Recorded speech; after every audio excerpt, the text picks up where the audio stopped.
ভাবুন তো দৃশ্যটা, জানুয়ারির ১ তারিখ, ঠিক রাত ১২টা, একটা নতুন লিস্ট, নতুন আশা, জিম, ভোরে ওঠা, ফোন থেকে দূরে থাকা। বুকের ভেতর একটা আগুন, তাই না? মনে হয় ব্যাস, এইবার সব বদলে যাবে। কিন্তু জানুয়ারির ১৫ তারিখ আসতে না আসতেই সেই লিস্টটা কোথায় হারিয়ে যায়, ধুলো জমে এক কোণায় পড়ে থাকে। ওই যে একটা কথা আমরা সবাই বলি, এবার থেকে করবই, এই কথাটাই বোধহয় আমাদের সবথেকে বড় ক্ষতিটা করে। দেখুন, বছরের পর বছর যখন একই ঘটনা ঘটে, তখন মনে হতেই পারে যে হয়তো ইচ্ছার শক্তিটাই কম বা নিজের চরিত্রেই কোনো সমস্যা আছে। কিন্তু আসল সত্যিটা হলো, সমস্যাটা চরিত্রে নয়, একদমই না। সমস্যাটা আমাদের অ্যাপ্রোচে, আমাদের পদ্ধতিতে। আর এটা পুরোপুরি সাইকোলজির একটা প্যাটার্ন, যেটা আমরা চাইলে ঠিক করতে পারি। চলুন একটু গভীরে গিয়ে দেখি কেন এমনটা হয় বারবার। আজকের এই আলোচনাটা শুধু কি করতে হবে তা নিয়ে নয়, বরং আমরা বোঝার চেষ্টা করব আমাদের ব্রেন ঠিক কোন জায়গাটায় গিয়ে আটকে যায়। একটা কথা শুরুতেই বলে রাখি, এটা কিন্তু কোনো মোটিভেশনাল ভিডিও না। এখানে ব্যর্থতার পেছনের আসল সত্যিটা নিয়ে কথা হবে।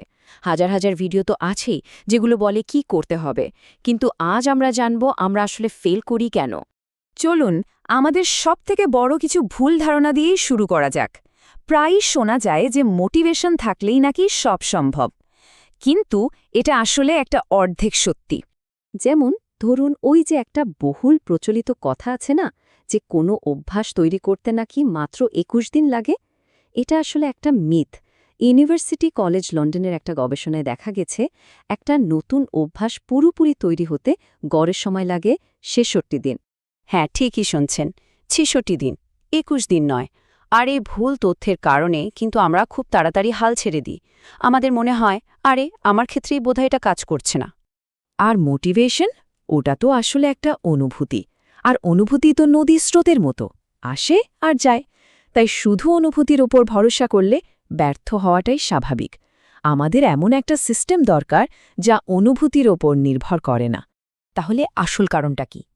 আমাদের মস্তিষ্ক, মানে আমাদের ব্রেন, আমাদের সাথে ৫টা গোপন খেলা খেলে, যা আমাদের অজান্তেই আমাদের ব্যর্থ করে দেয়। চলুন এই ফাঁদগুলো এক এক করে জেনে নেওয়া যাক। তো এই ৫টা ফাঁদ হল আইডেন্টিটি বনাম আউটকাম, অল অর নাথিং ফাঁদ, ব্রেনের নিজস্ব প্রতিরোধ, আমাদের পরিবেশের ভুল ডিজাইন, আর সবশেষে the Plato of latent potential. প্রথম ফাঁদটা হল আমরা ফলাফলের পেছনে ছুটি, নিজের পরিচয়ের পেছনে নয়। যেমন বেশিরভাগ মানুষ ভাবে আমার ওজন কমাতে হবে, এটা হলো একটা আউটকাম বেসড গোল। কিন্তু এর বদলে যদি ভাবা যায় আমি এমন একজন মানুষ যে স্বাস্থ্যকর জীবনযাপন করে, তাহলে পুরো ব্যাপারটা বদলে যায়। এটা হলো আইডেন্টিটি বেসড।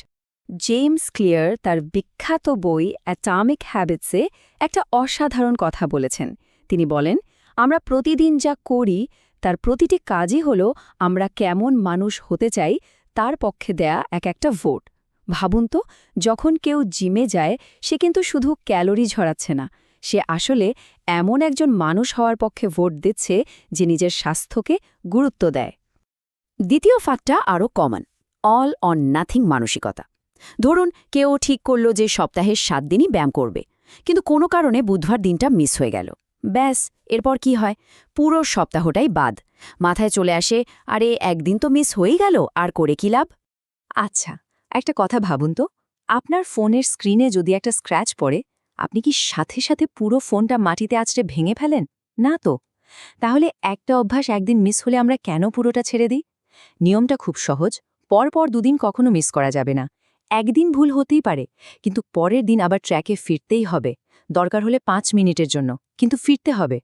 এবার আসে ৩ নম্বর ফাঁদে, আর এটা খুব গুরুত্বপূর্ণ।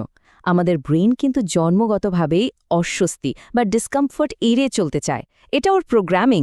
তাই যখনই কোনো নতুন বা কঠিন কাজ শুরু করার কথা ভাবা হয়, যেমন ধরুন জিমে যাওয়া বা একটা নতুন বই পড়া, আমাদের ব্রেন ইনস্টিংটিভলি সেটাকে এড়িয়ে চলতে চায়। বিজ্ঞানের ভাষায় এটাকে বলে অ্যামিগডালা হাইজ্যাক। আমাদের ব্রেনের যে অংশটা বিপদ ডিটেক্ট করে তার নাম অ্যামিগডালা। সে নতুন আর কঠিন কাজকে একটা বিপদের সিগন্যাল হিসেবে দেখে। আর ঠিক এই কারণেই অ্যালার্ম বাজার সাথে সাথে আমাদের হাতটা নিজে থেকেই স্নুজ বাটনে চলে যায়। এটা কোনো ইচ্ছাশক্তির অভাব নয়, এটা পিওর বায়োলজি। তাহলে প্রশ্ন হলো, এই বায়োলজিক্যাল রেজিস্ট্যান্সকে কাটানোর উপায় কি? দেখুন, ব্রেনকে জোর করা যায় না, কিন্তু ওকে কৌশল করে পথে আনা যায়।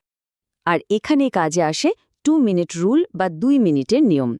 আইডিয়াটা হলো যে কোনো নতুন অভ্যাসকে একদম ছোট করে তার 2 মিনিটের ভার্সন দিয়ে শুরু করা। বই পড়তে চান, শুধু বইটা খুলে সামনে রাখুন। ব্যায়াম করতে চান, শুধু ব্যায়ামের জুতোটা পরে নিন। আসল কথা হলো শুরু করা। একবার শুরু হয়ে গেলে ব্রেইনের ওই প্রতিরোধটা অনেকটাই কমে আসে। 4 নম্বর ফাঁদটা হলো আমাদের পরিবেশ। যদি আমাদের চারপাশের পরিবেশটাই ব্যর্থ হওয়ার জন্য তৈরি করা থাকে, তাহলে শুধু মনের জোরে জেতা প্রায় অসম্ভব। খুব সহজ একটা উদাহরণ দিই, রাতে ঘুমানোর সময় ফোনটা যদি বিছানার পাশে চার্জে দেয়া থাকে, তাহলে স্ক্রল না করে ঘুমিয়ে পড়াটা কঠিন হবেই। এটা ইচ্ছাশক্তির সমস্যা নয়, এটা পরিবেশের ডিজাইনের সমস্যা। আর সবশেষ 5 নম্বর ফাঁদটা হলো আমরা সঙ্গে সঙ্গে রেজাল্ট দেখতে চাই, আর না পেলেই হাল ছেড়ে দিই। যে কোনো অভ্যাস শুরু করার পর প্রথম কয়েক সপ্তাহে কিন্তু চোখে পড়ার মতো কোনো পরিবর্তন আসে না। এই সময়টাকে বলা হয় the Plato of latent potential, মানে আপাত দৃষ্টিতে কিছুই হচ্ছে না, কিন্তু ভেতরে ভিতরে আসল কাজটা চলছে।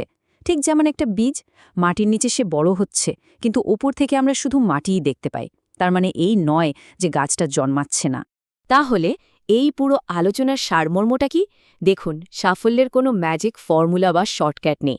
আসল পরিবর্তনটা লুকিয়ে আছে খুব সাধারণ একটা সত্যের মধ্যে। আমাদের জীবনটা আসলে প্রতিদিন নেওয়া ছোট ছোট সিদ্ধান্তের একটা যোগফল। একদিনে হঠাৎ করে কিছুই হয় না, কেউ একদিনে সফল বা ফিট হয়ে যায় না। আবার ওই ছোট ছোট ভুল সিদ্ধান্তগুলোই ধীরে ধীরে জীবনকে নষ্ট করে দেয়। এখানে কোনো নিউট্রাল বা মাঝখানের জায়গা নেই। আমরা হয় প্রতিদিন একটু একটু করে নিজেকে গড়ছি অথবা ভাঙছি। তাহলে আসল প্রশ্নটা কিন্তু ভবিষ্যতের জন্য নয়, প্রশ্নটা আজকের জন্য। আজ এই মুহূর্তে কোন ধরনের মানুষ হওয়ার পক্ষে ভোট দেয়া হবে? যে কোনো ভালো কাজ শুরু করার সেরা সময়টা ছিল হয়তো অনেক বছর আগে, কিন্তু দ্বিতীয় সেরা সময়টা হলো ঠিক এখন।